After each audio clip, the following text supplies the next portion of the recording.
today we are going through Free Code Camp, JavaScript algos and data structures, and we are on basic JavaScript, and we are on challenge 66 of 113.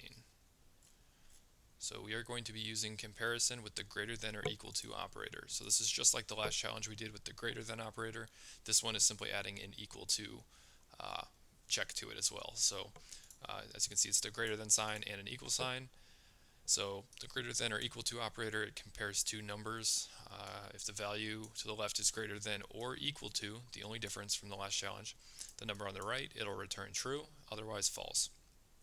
So just like the equality operator, the greater than or equal to operator will convert data types. Okay, so 6 greater than or equal to 6, so it is in fact equal to, not greater than, but it will return true because that is true. And then 7 greater than or equal to 3 in a string, that's true because 7 is greater than 3 as a number, and it will convert that. So all we have to do for this challenge is add the greater than or equal to operator to the indicated lines so that the return statements make sense. So just like the last challenge, we have a function, we're taking in a value, and we're doing conditional checks, two different checks, to see if the value is 20 or over, or if the value is 10 or over, or if the value is less than 10. Otherwise, our else case, this will hit. So all we have to do is make this make sense. So 20 or over, if value is greater than or equal to 20. So if it is greater than, as in 20 or 21 or over, and then equal to, as in 20, it will say 20 or over.